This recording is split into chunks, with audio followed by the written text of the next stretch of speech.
ప్రభుత్వాలు న్యాయ వ్యవస్థలు ప్రజల కోసం ఉన్నాయా అంటే పెద్ద సందేహం వస్తూ ఉంది. ఈ సమాజంలో డబ్బులున్నవాడు చదువుకోవాలి, డబ్బులు లేనివాడు చదువుకోకూడదు అన్న సిద్ధాంతం మళ్ళీ వస్తుందా అంటే అవునని అనిపిస్తూ ఉంది. ఎందుకంటే ప్రభుత్వాలు ఎలాగో ప్రజల కోసం మంచి చేయటం లేదు, కానీ అప్పుడప్పుడు చేస్తున్నట్టుగా కనిపిస్తూ ఉంటాయి. కానీ ఈరోజు న్యాయ వ్యవస్థ కూడా డబ్బులు లేని వాళ్ళని తిరస్కరిస్తుందా అంటే అవును అన్న విధంగానే సమాధానం వచ్చింది. అది ఏం జరిగింది అంటే ఆంధ్రప్రదేశ్లో ఇంజనీరింగ్ కాలేజీలు ఫీజులు తమకు అనుగుణంగా పెంచుకొని అలాగే గార్డెనింగ్ కోసమని ₹1 ఎక్స్పెండిచర్ అయిందని, అలాగే వచ్చేసి తమకు లీగల్ వ్యవస్థకు సంబంధించి ₹1 ఎక్స్పెండిచర్ అయిందని, అలాగే లైబ్రరీ ఫీజులని, ల్యాబ్ ఫీజులని, ఎక్స్ట్రా డెవలప్మెంట్ యాక్టివిటీస్ అని ఇలాంటి ఫీజులని క్లెయిమ్ చేస్తూ మాకు ఇంత ఫీజు కావాలి మా కాలేజీలకు పిల్లల దగ్గర వసూలు చేసుకోవడానికని వాళ్ళు రిక్వెస్ట్ చేశారు ప్రభుత్వాన్ని. సో ప్రభుత్వం రిజెక్ట్ చేసింది దాన్ని. రిజెక్ట్ చేయగానే వీళ్ళు హైకోర్టుకి వెళ్ళారు. హైకోర్టుకి వెళ్ళి మాకు ఈ ఫీజు కావాలి, ప్రభుత్వం నియంత్రిస్తుంది, ఇది సరైన విధానం కాదని వాళ్ళు క్వశ్చన్ చేశారు. అప్పుడు హైకోర్టు కూడా ఈ ఇంజనీరింగ్ కాలేజీ వాళ్ళని సపోర్ట్ చేస్తూ మా ఫీజులు వాళ్ళే నిర్ణయించుకుంటారు, మీరు నిర్ణయించొద్దు అని చెప్పింది. అప్పుడు ఉన్నత విద్యా కమిషన్ ఏం చేసిందంటే మళ్ళీ సుప్రీంకోర్టుకి వెళ్ళింది. సుప్రీంకోర్టుకి వెళ్ళి ఫీజుల నియంత్రణ కనుక ప్రభుత్వ అధీనంలో లేకుండా వాళ్ళ అధికారంలోకి అంటే ఇంజనీరింగ్ కాలేజీల యాజమాన్యం అధీనంలోకి పోయినట్టయితే ఇది మధ్యతరగతి విద్యార్థులు వీళ్ళు ఫీజులు భరించలేరు, ఇది సరైన విధానం కాదని వాళ్ళు వాదించారు. అప్పుడు సుప్రీంకోర్టు ఏం చెప్తా ఉందంటే మంచి విద్యా సంస్థలు కావాలంటే ఫీజులు కట్టాల్సి వస్తుంది విద్యార్థులు. సో వాళ్ళు చాలా వేల ఎకరాలు 100 ఎకరాలు గ్రౌండ్ ఉంటుంది. సో దాని డెవలప్మెంట్ ₹1 అడగడంలో తప్పు లేదు.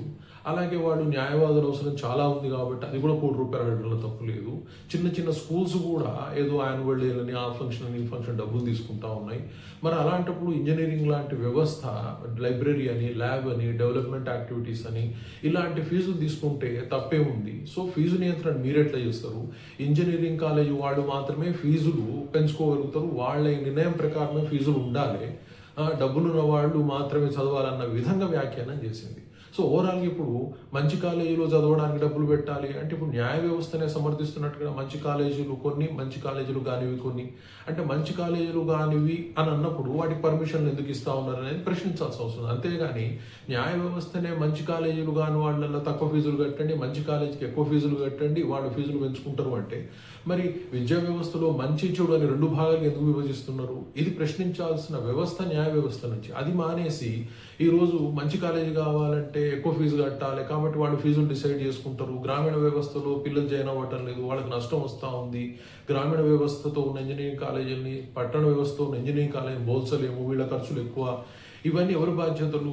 ఇంజనీరింగ్ కాలేజ్ పెట్టుకునేప్పుడు వాళ్ళు ఆలోచించుకోవాల్సిన బాధ్యత. అంతేగాని ఈ రోజు ఎట్లా తయారైపోయిందంటే స్కూల్కే 3-4 లక్షల ఫీజులు వసూలు చేస్తున్నారంటే మరి ఇంజనీరింగ్ కాలేజు ఒక సెమిస్టర్కి 10 లక్షలు అడుగుతారు, అది ఓకేనా? ఎందుకంటే స్కూల్కే 3 లక్షలు రెఫరెన్స్ ఇచ్చి మరి వాళ్ళు 3 పెంచుకోగలేదు, ఇంజనీరింగ్కి 10 లక్షలు పెంచితే తప్పింది అంటే మరి విద్యా వ్యవస్థ ఎక్కడికి పోతుంది? విద్యార్థుల భవిష్యత్తు ఏంది? సమాజ భవిష్యత్తు ఏంది? అంటే విద్యార్థులు డబ్బులు ఉంటే చదువుకోండి, డబ్బులు లేకపోతే మీరు చదువుకోకండి, ఏదో పని చేసుకొని తయారు కాండి అని మీరు ఆదేశిస్తున్నారా? అంటే ఈ వ్యవస్థను చూసినప్పుడు ఏమనిపిస్తూ ఉందంటే ఎవరికి వారు మేమే గొప్ప స్థాయిలో ఉన్నత స్థాయిలో ఉన్నాం అనుకుంటున్నారు తప్పితే అరే మేము ప్రజల సేవ చేయడానికి వచ్చినాం, ప్రజల కోసం మేము ఉన్నాము అనే న్యాయ వ్యవస్థలు కానీ లేదా ప్రభుత్వ వ్యవస్థలు ఉన్నాయా అని ప్రశ్నించాల్సిన అవసరం వస్తుంది. ఏదన్నా అంటే భయపెట్టే పరిస్థితి ఏర్పడిపోయింది. సో మరి ఈరోజు ఏమని చెప్తా ఉన్నాయి కోర్టులు అంటే డబ్బులున్న వాళ్ళు చదువుకోండి, డబ్బులు లేని వాళ్ళు చదువుకోకండి. తర్వాత దీనిలో లో ప్రొఫైల్ అంటే డబ్బులు తక్కువ ఇవ్వండి, హై ప్రొఫైల్ అంటే డబ్బులు ఎక్కువ ఇవ్వండి. అంటే మేము కూడా పనికిరాని విద్యా వ్యవస్థలు కొన్ని క్రియేట్ చేస్తాం, దానికి తక్కువ డబ్బులు కట్టుకొని మీ కర్మ మీరు చదువుకోండి, మీరు బాగుపడకండి. కానీ మీరు బాగుపడాలంటే మాత్రం బాగా డబ్బులు కట్టాలి, మంచి కాలేజీ అని మేము అలాట్ చేస్తాం, దానిలో మీరు చేయని బాగుపడండి. అంటే డబ్బులు ఉన్నవాళ్ళు బాగుపడండి, డబ్బులు లేని వాళ్ళు బాగుపడకండి అని చెప్పేసి అటు ప్రభుత్వ విధానాలు కావచ్చు అలాగే న్యాయ వ్యవస్థ విధానాలు కానీ ఈరోజు సుప్రీంకోర్టు వ్యాఖ్యల ద్వారా బయటకు వచ్చినాయి. మరి ప్రభుత్వం ఏం చేస్తుంది? ప్రభుత్వం ఆర్గ్యుమెంట్ ఎలా ఉంటుంది? ప్రజలకు అనుకూలంగా ఉంటుందా లేదా? వీళ్ళు కూడా ఓకే అమ్మ మా బాధ్యత తప్పిపోయింది, ఇక ఫీజులతో మాకు సంబంధం లేదు అని చెప్పేసి, ఎందుకంటే దీనిలో అధికారంలో ఉన్న వాళ్ళకు కూడా కాలేజీలు ఉంటాయి. సో ఇమీడియట్గా ఇలాంటి వ్యవస్థలు తయారయ్యి మరి ప్రజలను ఏం చేయబోతా ఉన్నాయి, విద్యా వ్యవస్థను ఎలా నాశనం చేయబోతున్నాయో చూడాల్సిన అవసరం ఉంది. Thank you very much.